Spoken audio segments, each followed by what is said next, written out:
Yes, we are back for the fifth and final day. Welcome along to Good Morning Royal Ascot, and joining myself, David Jennings, to preview all the action.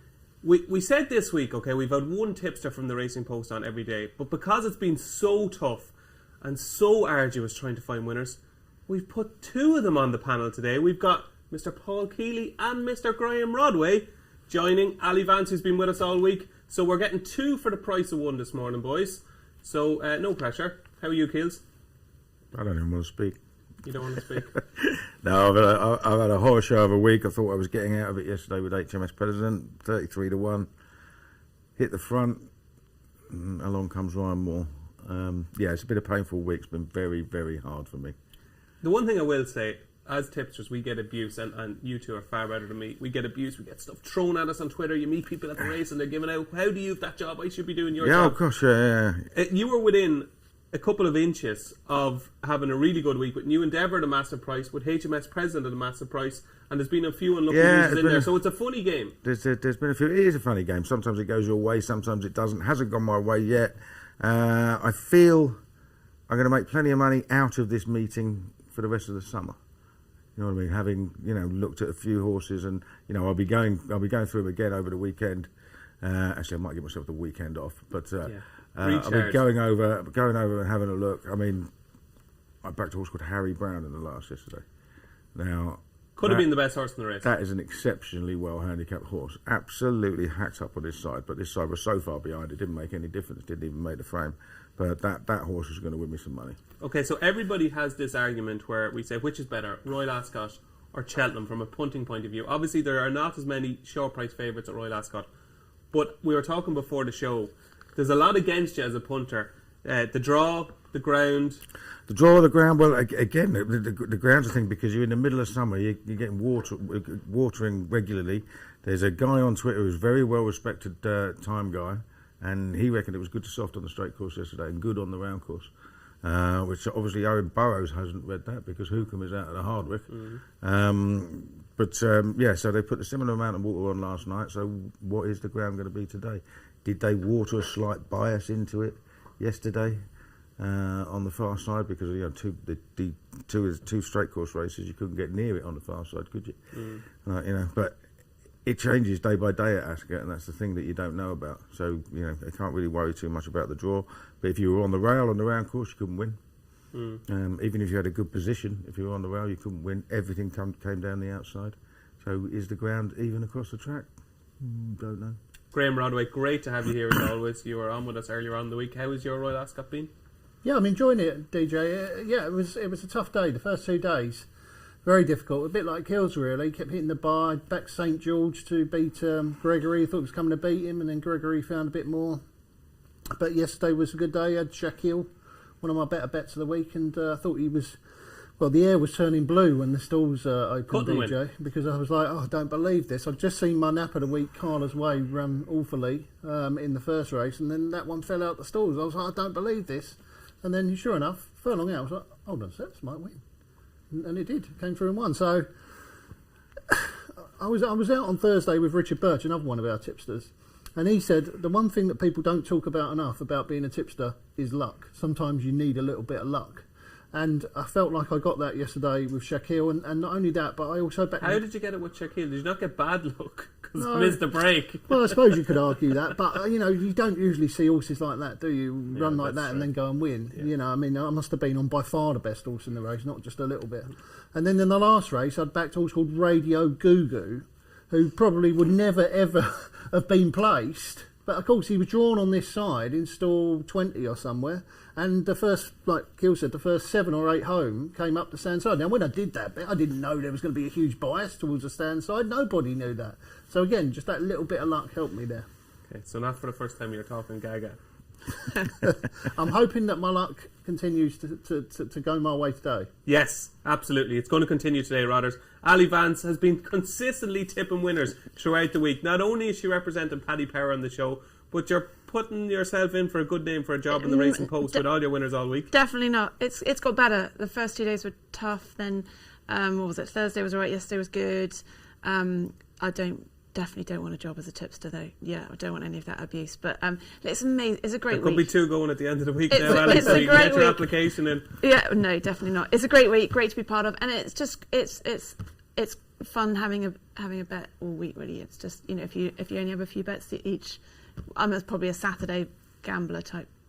Big days, holidays, high days, enjoy it, and yeah, I'm hoping for a good final run today. You have been tipping plenty of winners, but the main reason you're here, Ali, of course, is for Finders Keepers. And once again, here on Good Morning Royal Ascot, we will be giving away 100,000 quid to lucky Paddy Power customers. It's Finders Keepers, and it's back, Ali. It is back. I don't know what everyone is doing snoozing at this time in the morning because we had no winners yesterday. I think we've had 4 all week. What it is then, 5k will be finding its way into 20 people's Paddy Power accounts this morning. We're going to do 2 drops of 10 people. And the only thing you've got to do is to log onto your Paddy Power account. If you've got that extra 5k in there, you've got to withdraw it to keep it. So we will start the countdown now. There we go. 15 minutes on the clock. Look at your Paddy Power account. 10 people out there, UK and Ireland, will have an extra 5k in their accounts. Withdraw it and it will be a good day.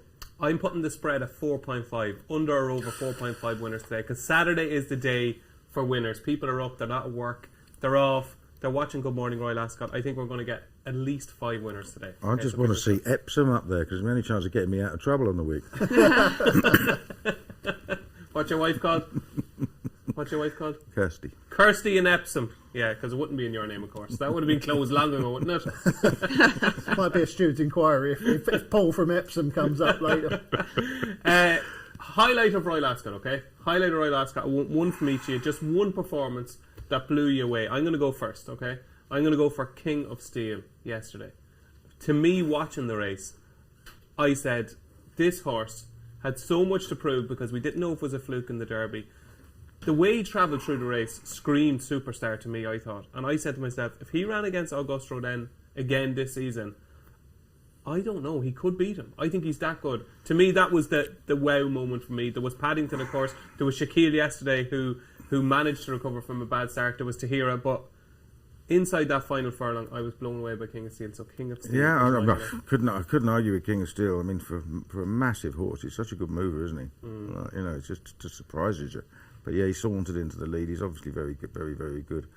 I'm, personal highlights, struggling. I did like the way to. I did no. Do surprise me. The horse that finished 7th in the Buckingham. My highlight of this year's Royal Ascot will be the final horse crossing the post in the final race. I was quite impressed with Tahira actually, because I think Ryan Moss set some really, really steady fractions there, and she's had to come around the outside and off a really, really slow gallop and quick and past them, and she's now obviously proved that she can do it on. The ground wasn't actually that fast, was it? But she's very versatile. Interesting to see what they do, because he was talking about stepping up in trip, and he's got quite a bit of stamina in the pedigree as well, isn't she? So it'd be just interesting to see how she develops and what she goes for, because she's having a break now till the autumn. Absolutely. Hopefully she takes on the Colts at some stage. Rodders, best performance of the week? Well, the highlight, obviously, personally, was Shaquille. But the performance that I liked the most was Gregory in the whatever it was, Queen's was it? Queen's Vase or one of those? I get mixed up between the Queen's Vase and there's a Queen's Prize, isn't there, at Kempton? Yeah, Queen's Vase. I don't know why I get those two mixed up. I suppose Queen's, isn't it? But nobody else knows where you get those two mixed up. Anyway, I do. I get those mixed up. Only you could get a vase and a prize mixed up. The Queen's Vase, yeah, Vase. not the prize, yeah. So Gregory, yeah. We said on the show, didn't we, on Wednesday, what a big baby he was.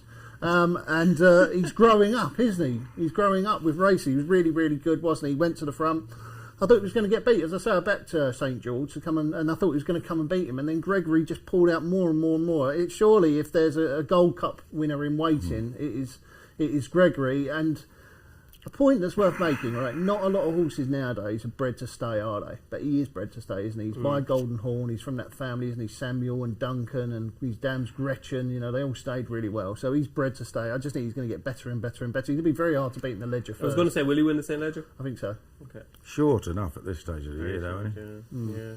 That's 2, was he 2-1? So we've got King long straight. of Steel, we've got Tahira, we've got Gregory. Aly Vance, complete the highlights of the week. From the sports point of view, great to have a royal winner. Sorry, boring, but Kealy yesterday. We knew what happened at the start, and then to come home that strong, I thought he was fantastic. His the 6 furlong 3-year-olds might not be as sexier division as your King of Steel type horses, but I think Kealy, great story for Julie Comancho, was underestimated yesterday. Absolutely. What a performance from Kealy, and hopefully we've a few more impressive performances today, because it's time to get on with the preview of day 5 of Royal Ascot. It's the final day, and hopefully it is successful for all our panellists. And we kick off with the Chesham and Pearls and Rubies. What an impressive winner of her maiden at Navan. Over 5, she's up to 7 now. Can she do it? For Aidan O'Brien, who's got such a terrific record in the race. LaGuardia is 11-2. Content, stablemate of Pearls and Rubies, is 13-2, and it is 9-1 bar. Rodders, we're going to kick off with you here. Aidan O'Brien has a terrific record in the race. He runs 2 fillies here, which is unusual. He's won it with some good colts over the years. Pearls and Rubies, 15-8 favourite. She was originally supposed to go for the Albany. Now she goes for the Chesham. Before you give your answer on Pearls and Rubies, we've got some locations, Ali. We do, yep. The 10 people with 5k in their accounts, and their Paddy Power accounts, are in Newcastle West, Worthing, Belfast, Cleckheaton, Sallins, Lawrence Kirk, Blessington, Selby, Swords and Glasgow. So check your Paddy Power accounts, and if you've got 5k in there, or if people know people in these cities that are going to have Paddy Power accounts, send them a text, send them a WhatsApp, and get them to check their accounts. You just can't catch a break, Keels, can you? No Epsom there. No. I don't think there's going to be a Kirsty either.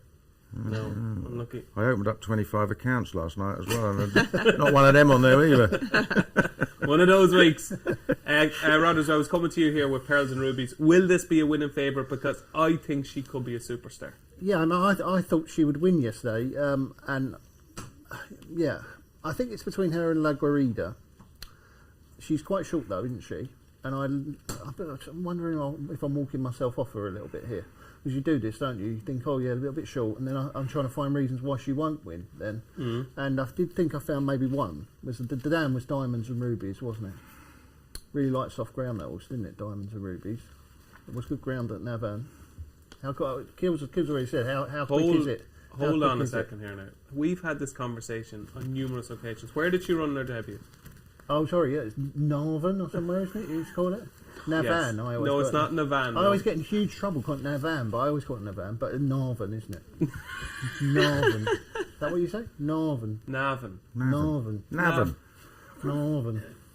Anyway, go on. I've tried this one a few times.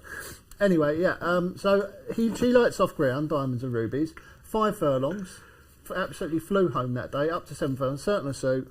But I found reasons to take her on. Okay. We will see what you're taking her on with in 1 second, because we've got some name. Not only do we have a name, we have a winner on Finders Keepers. That was an early winner. Brilliant. Martin from Cleckheaton, congratulations to you.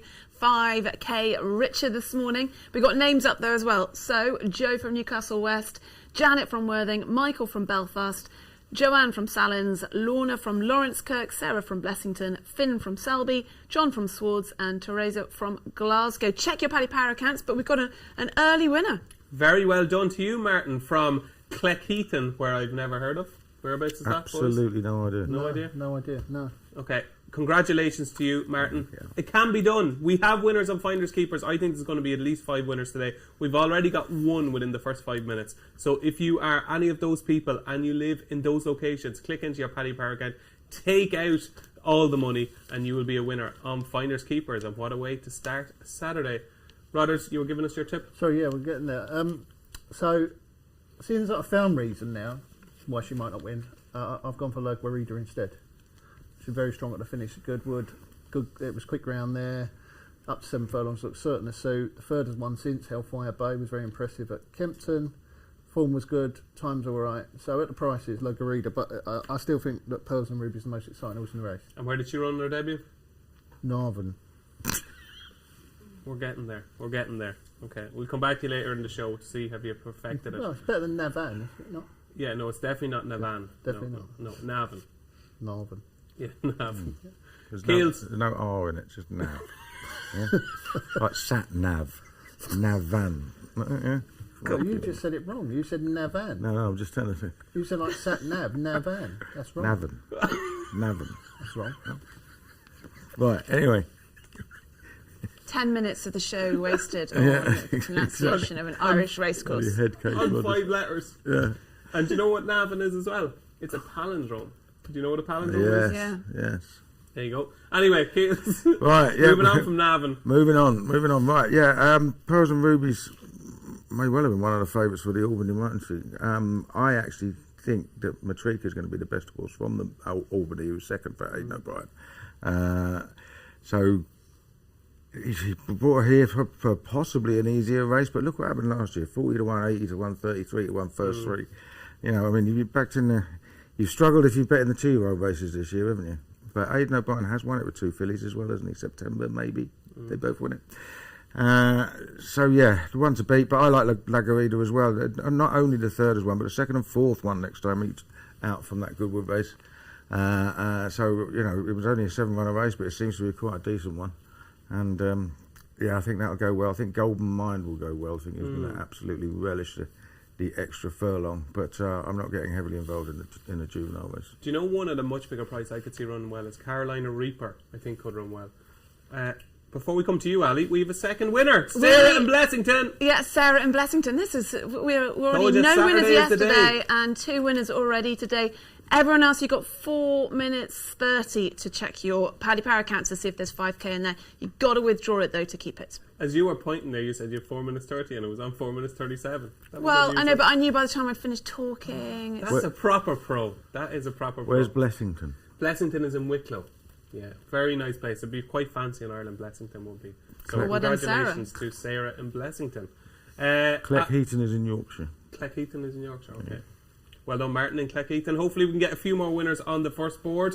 Ali, you're in good form. What wins the Chesham? I think Aidan O'Brien wins the Chesham, but not necessarily with Pearls and Rubies. I think that the price content is an interesting runner, beautifully bred by Galileo out of Mecca's Angel. A nice prep race nice debut, finished third, finishing well at the end, could improve, and that's beautifully bred.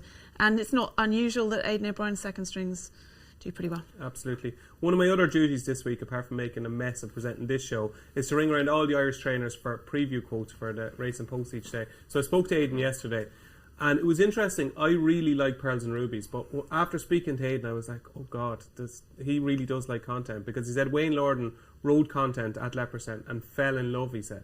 Thought there was loads more to come. So I did think it was interesting listening to him about content. So I'd say there could be loads of improvement to come from that run. It's going to be very interesting. It is a very interesting Chesham.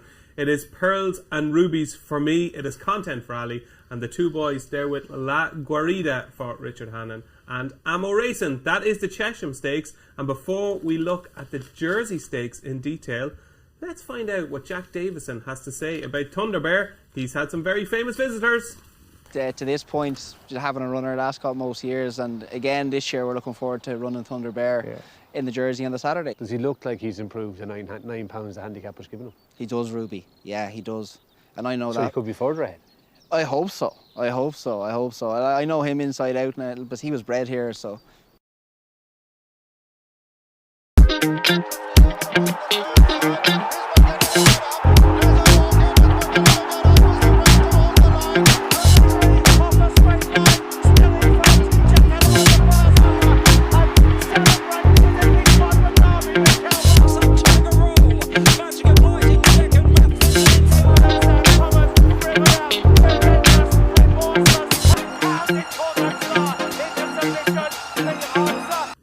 Download the Racing Post app. You've got to do it. Terrific app on the Racing Post for all today's action. So the Jersey Stakes is our second race on Saturday, and it is a Frankie favourite. Yes, Covey is currently your 2-1 favourite with Paddy Power. The Antarctic 5-1. This is going to be a big race in the race to be leading rider for the week. Ryan Moore, of course, leads Frankie Dettori by 1. Ryan Moore is on the Antarctic. Frankie Dettori is on Covey. And they are first and second favourite at 2-1 and 5-1. En Fajar is 11-2, very well supported. Olivia Meralda even is 6-1 and is 10-1 last year's Chesham winner Holloway Boy. And 12-1 Quar Shamar, 18-1 Bar. Keels, we're going to kick off with you here.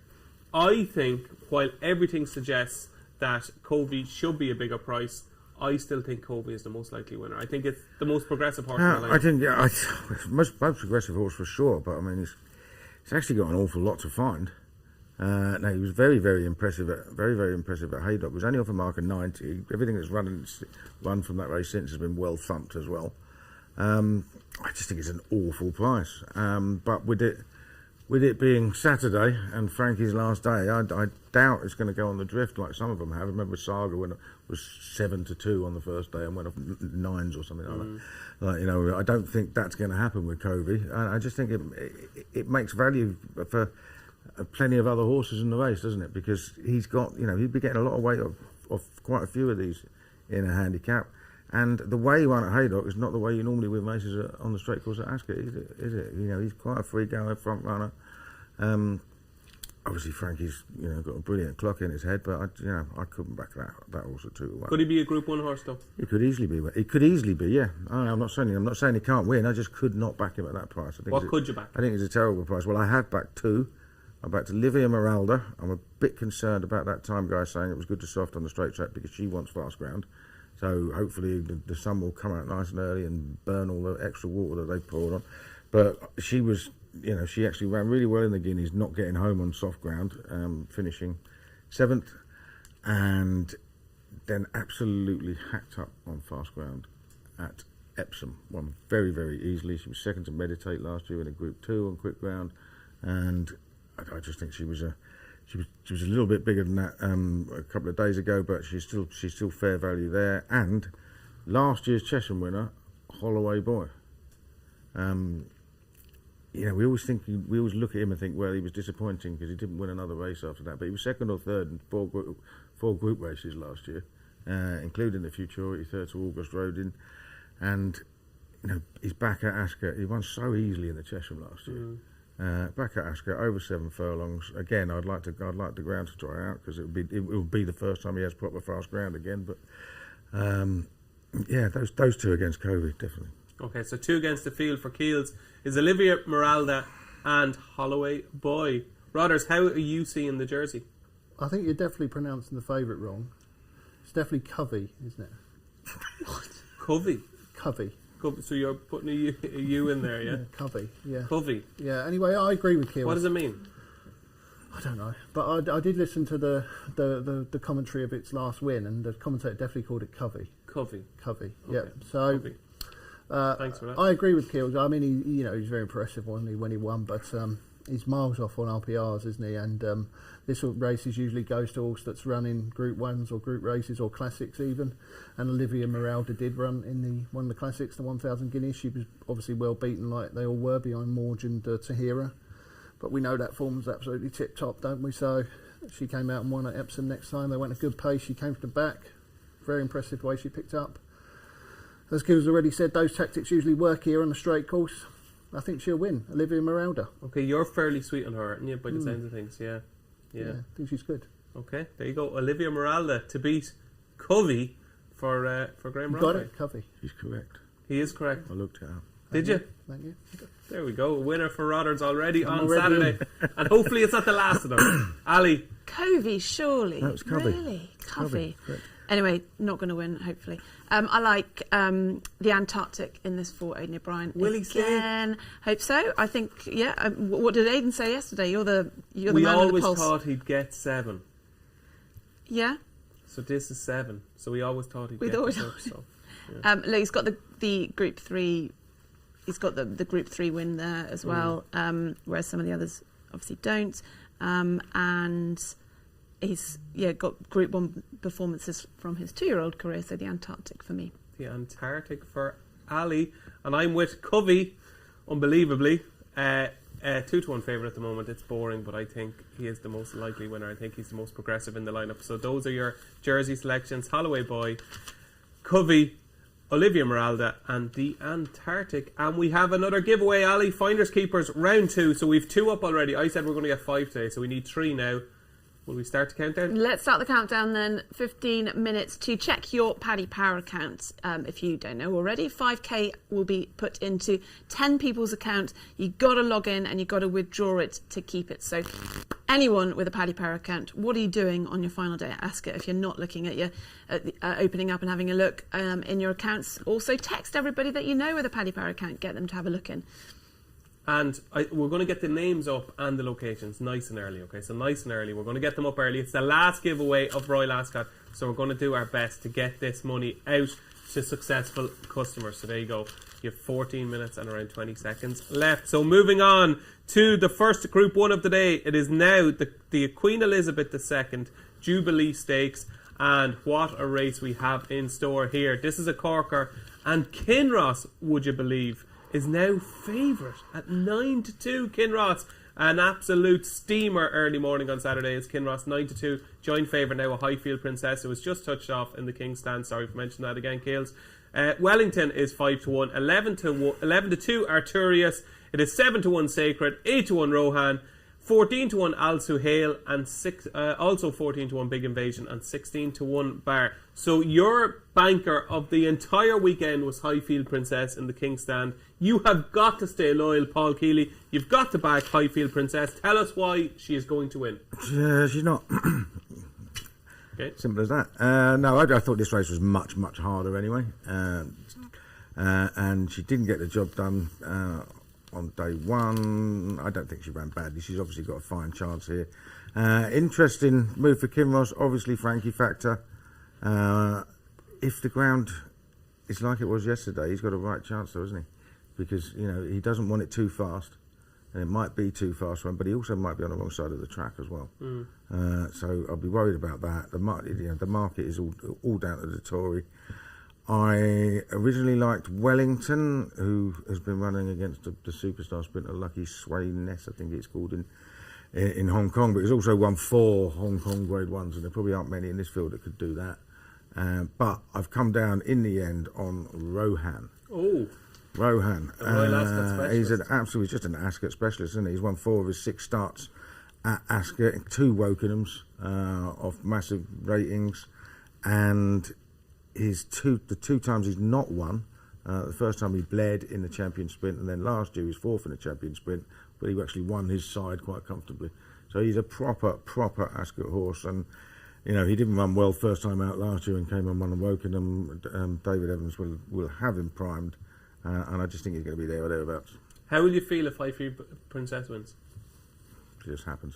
Just happens. I'm a punter. Yeah. Sometimes you back a horse, and you know they do have a real habit of winning after I jump off, though. Okay. So it is Rohan for Paul Kealy in the Queen Elizabeth II Jubilee Stakes. Rodders, this is the sort of race you excel at. So I have a feeling you're going to come up with the goods here. I hope so. It would be Kilty's week, wouldn't it, if Highfield Princess came out and won this after him being so strong in it. And I do think she could run really, really well again. I do like horses who are turning out so fast. I like that, you know, twice at a meeting. Why? I think I saw a stat in the paper today. 5 of the 11 winners that have turned out at this meeting and run twice won this race. So you know, Blue Point, of course, did the double. You know, it can be done. Was Les Arts one of them? Maybe. Anyway, Schwarzy, yeah. Schwarzy, and I do like that angle, and she's obviously very good, isn't she, Highfield Princess? But I mean, I've been banging on. Maybe I need my head tested, but Art Power. Maybe. Art Power. Art Power. It's not the colour. Yeah. Well, I was waiting for everyone to say, yeah. I mean, if it was at the Curragh, he would obviously be an absolute moral, wouldn't he? Because he's unbeatable at the Curragh. Loves the isn't he? Curragh. He's absolutely brilliant there. His record at Ascot is not that bad, though. You know, he won well at the Palace of Holyrood, or whatever they call it. One of those big handicaps, beat a huge field that day in the handicap. I think he's been placed, or in the frame, as they call it, you know, top 4. I think that's the frame, isn't it? In the Champions Sprint a couple of times. I think he was placed in this maybe once. So he's got good form at Ascot. If Kills is right and the ground's not really quick, that'll suit him because he likes a bit of cut, but he goes on fast ground as well. He acts on any ground.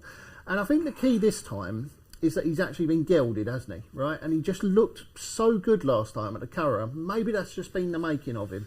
And he's a big old price, Art Power, so I'm going to back him each way. Okay, so Art Power for Graeme Rodway. He is keeping the faith. And Ali, we've got some locations for our final drop-off in Finders Keepers. Where are we going? We have got Deal, Finglas, Maryport, Strafford, Campbelltown, Argyll, Dublin, Wakefield, Dublin, Enniskillen, Navan. I'm sure what Dublin 16 is, but... Someone put that up there to wind us up, or what? Let's put what up there? Navan. Sorry, producers, can we get an or in Navan Yeah. there? Can we just put an or in Navan if possible? Okay, there we go. Those are your 10 locations. Deal. Imagine being living in Deal. It's nice there. Is it? Yeah, really nice. Okay, Yeah. okay. Deal, where is it? It's in Kent, by the sea. Really nice. Very nice, very nice. Okay, so hopefully it's Deal rather than no deal for whoever it is in Deal. Those are your 10 locations for Finders Keepers. It's the final giveaway of the week. Log in, take your money, you find it, you keep it. Ali, we've got one vote for Art Power. We've got one vote for Rohan.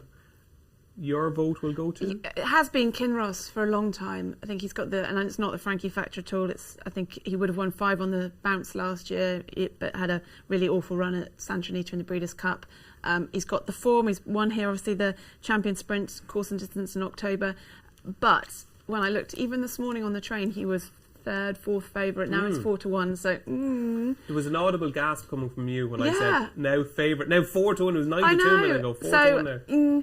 Artorias was favourite when I looked on the train. I thought, but now he's drifting, and I think he's a better horse this year than he was last year. All the talk is that he was better, and actually his form in Australia has been better. Guess what? We We're up have to a 3 winner. winners on Finders Keepers. Joshua in Maryport. Congratulations, Ali. Yeah, Joshua and Maryport, well done. And the rest of you got just over 8 minutes to check your Paddy Power account.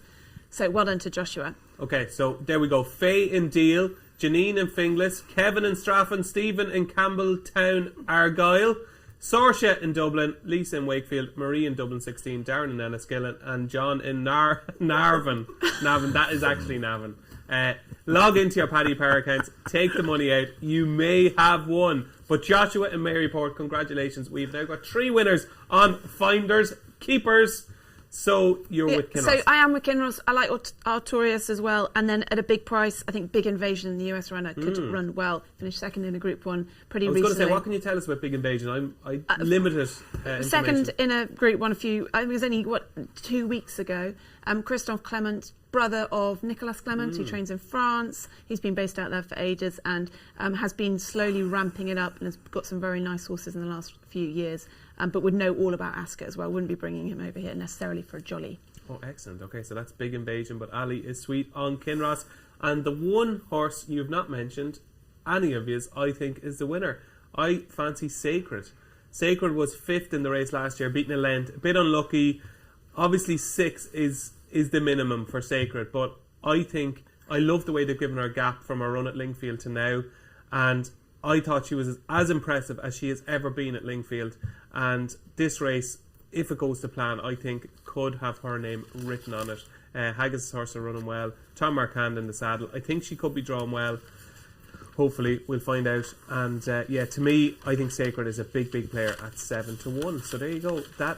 Those are your selections for the Queen Elizabeth II Queen Elizabeth II Jubilee Stakes that they keep changing the name of every year. It is going to be a cracking sprint. The 4:20 at Royal Ascot is the Hardwicke Stakes. Of course, Hookham, the anti-post favourite for the race, is out. Hookham is a non-runner, so that means Frankie has another favourite in the shape of Free Wind at 11-10. Pile Driver 7-2. Changing of the Guard is 6-1. Deauville Legend is 13-2. It is 14-1 bar. And before we get to the panel, let's find out what Ruby Walsh thinks. I have something not against Hookham, but I just not massively in love with Hookham. So I'm going to go against him, and I'm going to go with Deauville Legend. I actually don't think he stayed in last year's Melbourne Cup. He was quite keen. He travelled really well. He had a big chance, 2 down, and kind of got there, but didn't follow through. He won over 12 furlongs at York last August before he went to Australia when he beat Secret State and El Bodigan. I think that's pretty good form. And prior to that, he had been second at Goodwood over 12 furlongs as well when he chased home New London. I'm going to go with Deauville Legend to turn them all over.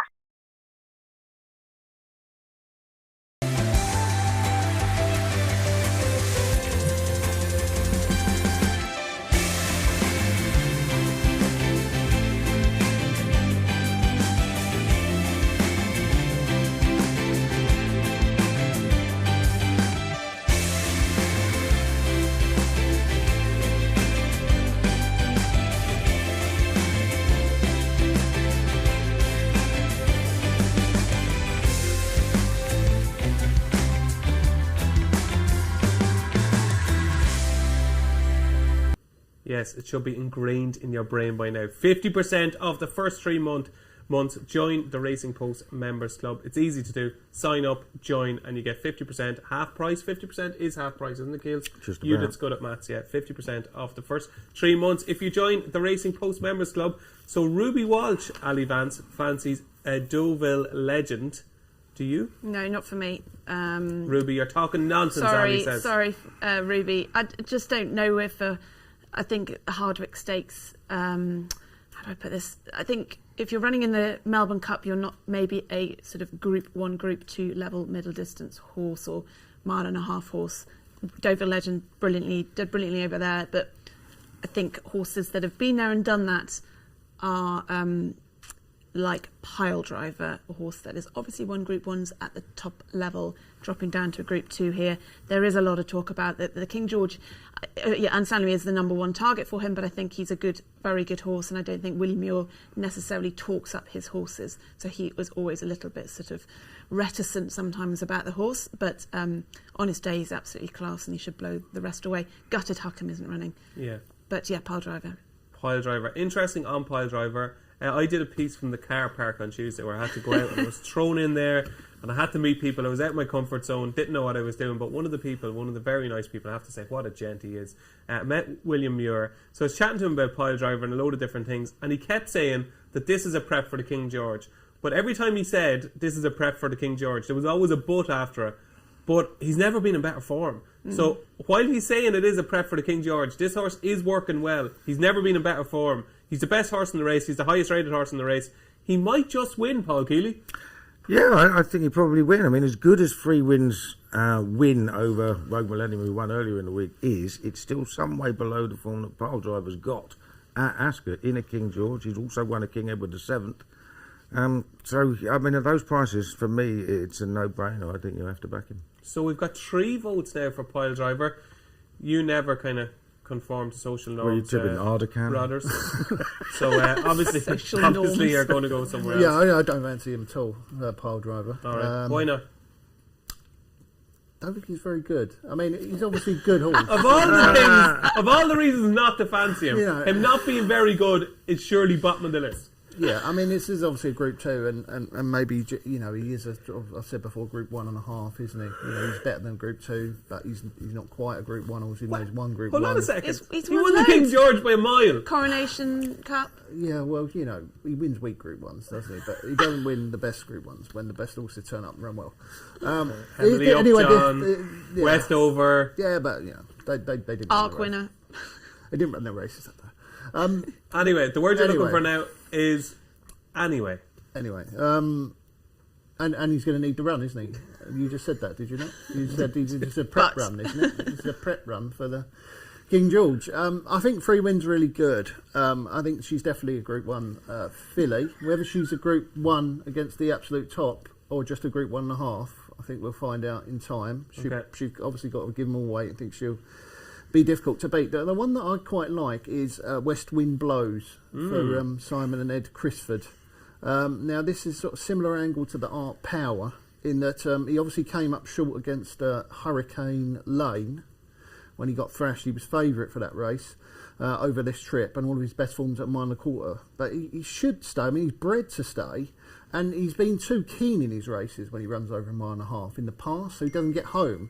Now, last time out, he'd been gelded since that run, and he improved for the gelding operation, settled a lot better, and absolutely bolted up in a Group 3 at Longchamp over 1.25 miles. If he stays, I think he's definitely got the ability to win. Last season, Simon and Ed Crisford were talking about running in the Arc, so they obviously rate him highly. He's won over 1.3 miles at Hamilton on quick ground. I think he'll run well. Okay, there we go.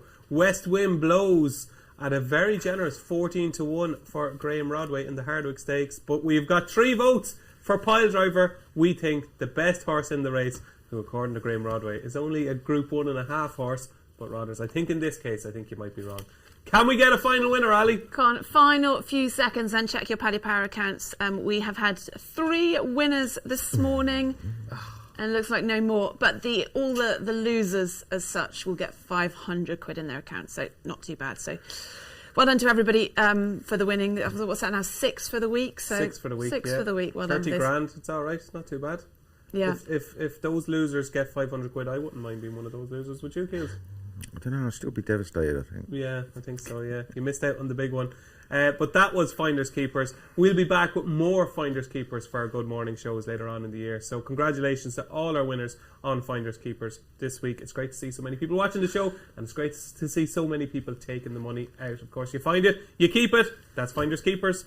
And now, ladies and gentlemen, it's time for the race. Yes. Oh.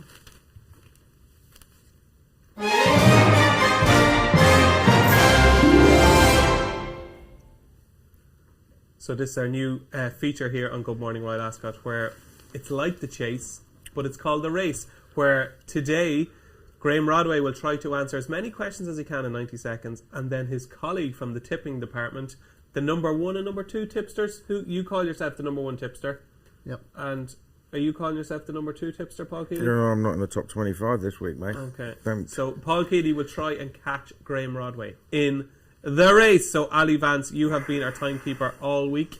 Are you ready? I am, yeah. I'm very pleased you haven't put me in the hot seat this week, so thank you. We were trying to get you in at some stage, but unfortunately, it's great. It's great. I'm happy timekeeping. So Graeme Rodway, are you ready? You have to answer as many questions as you can in 90 seconds, and your time starts now.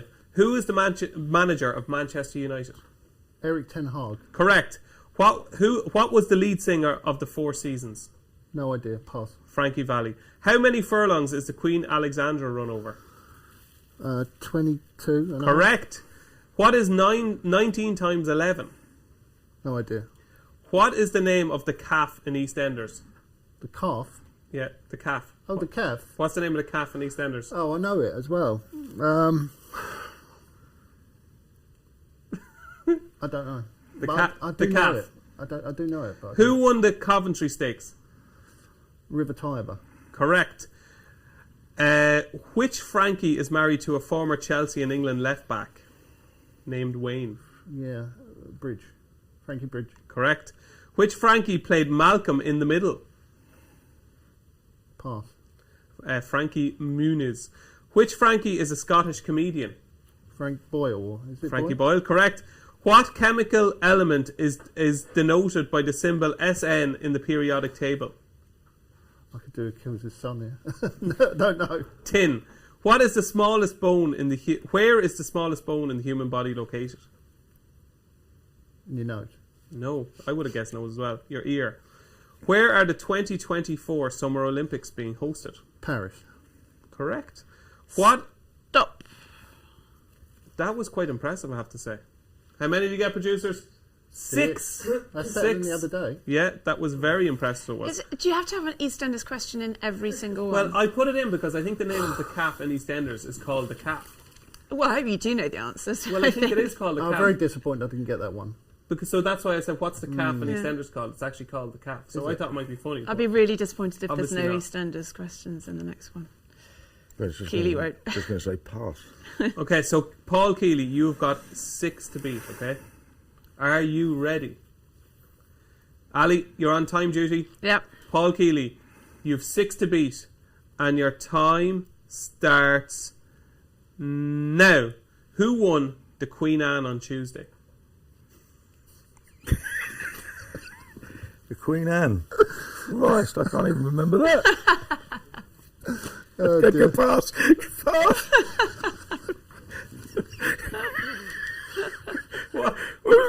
I genuinely can't remember. Come on. What is the capital city of Portugal? Helsinki. Helsinki. How many days are there in July? 31. Correct. How many of Henry VIII's wives were called Catherine? 3. Correct. In what US state is the city Nashville? Tennessee. Whoa! What was the name of the street where where Neighbours was set? Sorry. No idea. Ramsey Street. What was the old name of a Snickers? Marathon. Correct. Which football club plays its home games at Loftus Road? QPR. Correct. What is the most sold flavour of Walker's crisps? Ready sorted. Cheese and onion. Where is the US Masters held? Augusta. What was the name of the tower block where Dell and Rodney lived in Only Fools and Horses? No idea. Nelson Mandela House. How many spice options are there at Nando's? No idea. Gouda is a popular cheese originating from which country? Holland. Correct. Stop. Oh!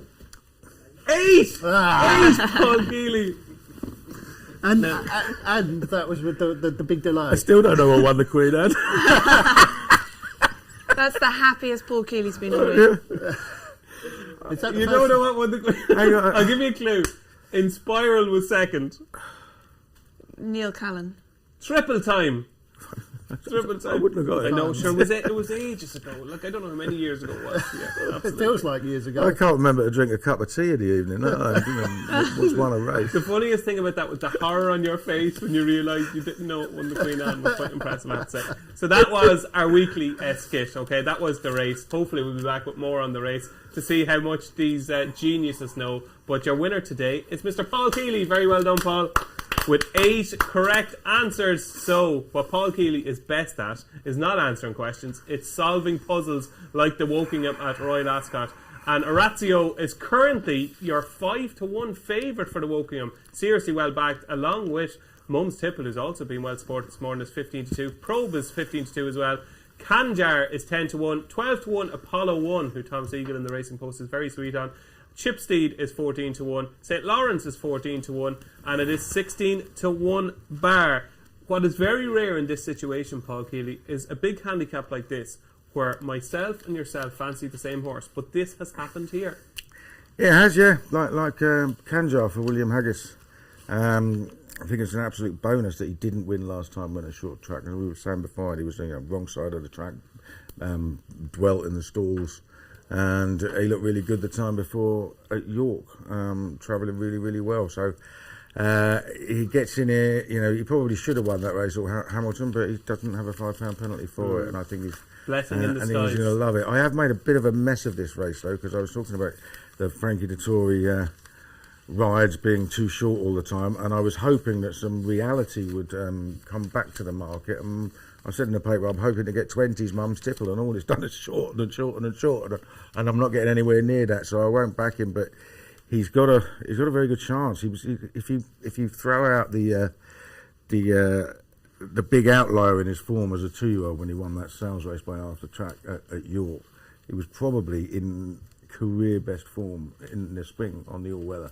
And he went up to a mark of 106 and then ran once on turf, and he's back to 100. And he's quite well in off 100. He ran in the Buckingham Palace last year under a £7 claimer and just went like a bat out of hell. Actually ran quite well, given how hard he went. I just think he's actually a nicely treated horse. But would I back him at 15-2? No, I wouldn't. And Kanjar 10-1 still a little bit of value? I think that's okay. Yeah. I'm a big Kanjar fan. I have to say, I thought last time at Hamilton was probably caught on the wrong part of the track. The way this horse travelled through its reappearance at York was so easy on the eye. Go and have a look. Last horse off the bridle, didn't get the gaps to open, was a perfect pipe opener. I think this potentially has been the plan, and I think there is a Wokingham in Kanjar at 10-1 for William Haggis and Jim Crowley. Rodders, what wins the Wokingham? I fancy Apollo 1, but Tom has ruined the price here, hasn't he? 12-1 now. I haven't backed it yet either. Last time at Epsom, ran very fast for a long way, was drawn out wide. Everything that was in the first three was wide that day, so maybe they were on better ground, but I just thought it went really, really fast. He's a very fast horse. His dam was Boonga Regatta, also a very fast horse, used to blast off in front. This horse led this race, I think it was last year, for a long way, ended up finishing 8th on the stand side, got beat by Rohan, funnily enough, one of Kills the Tips. But he's also finished, I think, 4th in a race behind Rohan here. It might have been that group race. So he's got some form at the track. And I just think he's fast and he'll definitely lead. Whether he gets caught or not, we'll see. The other one that could run well is Juan Le Pan. Is that what it's called? Yeah. Was a winning machine last year and right back to form last time at Nottingham, comes from off the pace. So I kind of like the idea of having Apollo 1's going to blast and Juan Le Pan's going to come from the back because, it's a Wokingham. Apollo 1 might end up going too fast, might get taken on for the lead. Having said that, we've seen these big handicaps sometimes in the past. They don't always go as fast as you think they're going to. and then the leaders can get away. So I like having one from the back, one from the front. So Apollo one from the front, one lap hand from the back. So you've all angles covered, Hope Graeme so. Rodway. Okay, there you go. Very best of luck with your 2 selections in the Wokingham. Ali, can you solve this riddle? No, probably not. I've just gone for a big priced Kate Moss for me for the Loughnans, 28 to 1, I believe. I've been running in listed company the last couple of times, finishing in 2nd and 4th. So going back to handicap company, last seen at Epsom, earning over 5 furlongs quite nicely, coming home strongly at the end.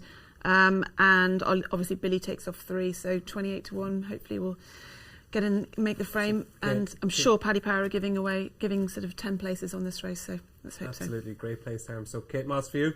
She's a model, isn't she? Cape Moss. Oh, is it Kate Moss? Yeah. All right, okay. She's not a model. Okay, there we go. Those are your selections on the Wokingham. Myself and Keels are in the same camp with Canjar. And it is Kate Moss for Ali, and it is Apollo 1 for Graeme Rodway. So 2 races left on the Royal Ascot schedule. And to hear more about Royal Ascot, let's hear from Paddy Powers, Franberry. In a couple of years I got beaten maybe an All Ella and another filly, John Quealy's, who was very keen, sat last in that race because she'd run away with you if you didn't sit last. And the Sport Life comment said, or Race Post comment said, it's finished well, impossible task, you know.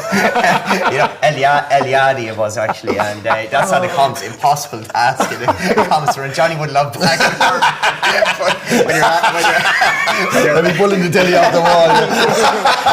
Johnny was an admin for the Racing Post at the time. He did the comments. Franberry, impossible task. So there is good days and bad days, obviously, but when you go there and for connections, getting into that winners enclosure, while it's disappointing, that's the end goal. It's like Cheltenham getting in there, but impossible task, 6 in the mind direction.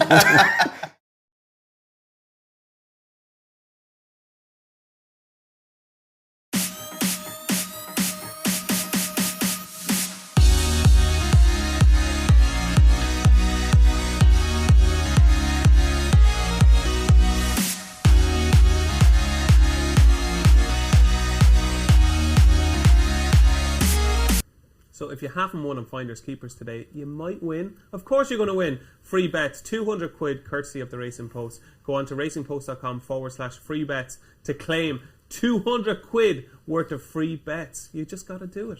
And that's the penultimate race on the final day of Royal Ascot. It is the Golden Gates Stakes. And Knockbrex for Frankie de Tory is 5-2 now. Canute, I think we're going to go with rather than Canute. Canute is second favourite. Line of War, who I think somebody on the couch might fancy, is also in there at 6-1.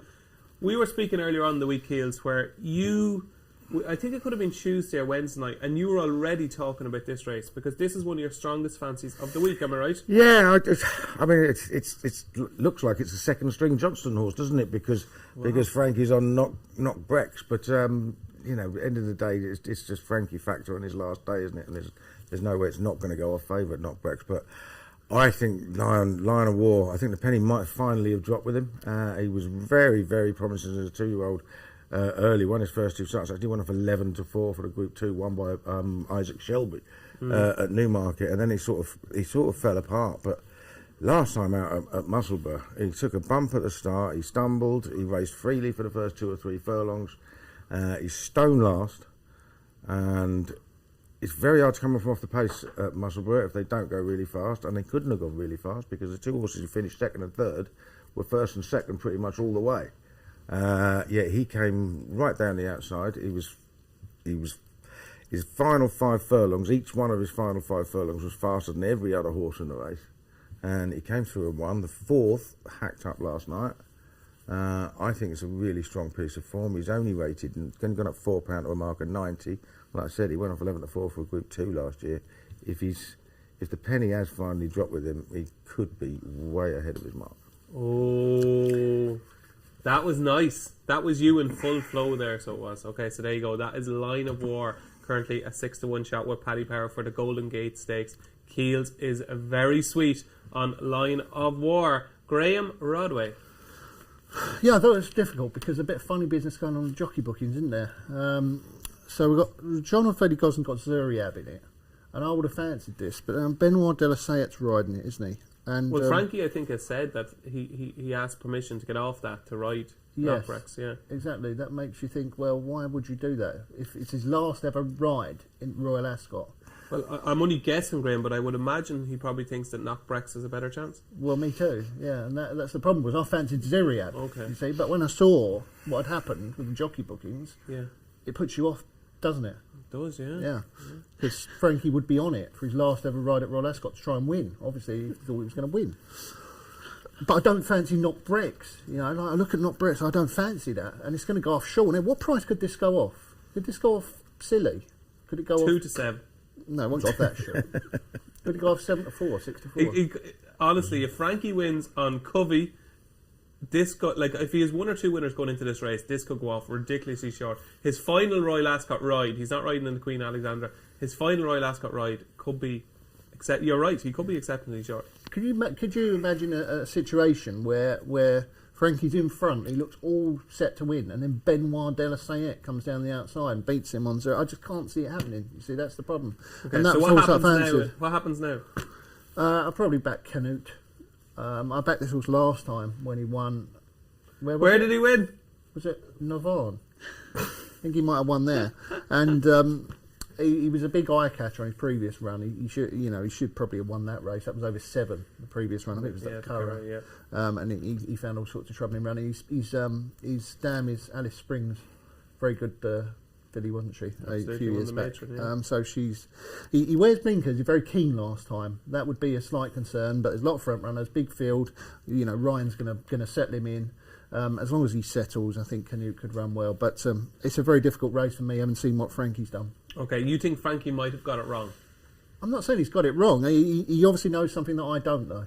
Okay, perfect. So that is Rodders' view. He's with Canute. Keels is with Line of War. Ali? The lightly raced Liberty Lane for me has a Irish Derby entry, did really well last season on his debut at Nottingham, finishing behind Waipiro. First time out at Newmarket this season, and then outclassed in the Dante, but hopefully some improvement there. Liberty Lane, Carl Burke. I think there's a classy horse lurking in the long grass here, and I think it's Laffy for William Haggis and Tom Marquand. Won at Nottingham and Maiden. How it won that day, I will never know. An extraordinary performance to get up close home. Then around the Linkfield Derby trial, where I actually thought he ran much better than the distance he was beaten suggests. I don't think the all-weather suited at all. Of course, the race was switched from the turf to the all-weather. A mark in 97. He ran in a Derby trial. William knows the time of day. I think he thinks he's a better horse than 97 rated horse. Whether a race like this, the hustle and bustle of a handicap, comes too early in the education for Laffy, perhaps. But I think at 14 to 1, I think Laffy could be the fly in the ointment here, so to speak. So it's Laffy for me in the Golden Gate Stakes. There's Line of War for Paul Kealy. It's Canute for Graeme Rodway and Liberty Lane for Aly Vance. So it's time for the finale. Yes, the nightcap at Royal Ascot 2023. It is the Queen Alexandra Stakes, and we have a new favourite in the shape of the JP McManus own, the Joseph O'Brien train, and the Rymore ridden Dawn Rising, who's now your 9-4 favourite. Run for Oscar is 11-4. Very easy to back is the hat-trick seeking Stratham for Willie Mullins, Tony Bloom, and William Buick at 130. Falcon 8, the former Chester Cup winner, is 8-1, and it is 14-1 bar. Keels, send us home with a winner, please. Yeah, I wanted to oppose Stratham. He's a 10-year-old. I don't think he needed to run right up to his best to win the race last year. I think this might be a better one with Dawn Rising and Run for Oscar in it, and it was Run for Oscar for me. It's his last 2 times he's run on the flat over 2 mile plus. He's absolutely bolted up at Haydock and then turned the Says into a procession. I think if he's anywhere near that form, he's going to take some beating. He obviously stays incredibly well. And a winner for Charles Burns. Okay, a winner for Charles Burns with Run for Oscar 11-4 for Paul Kealy. Rodders?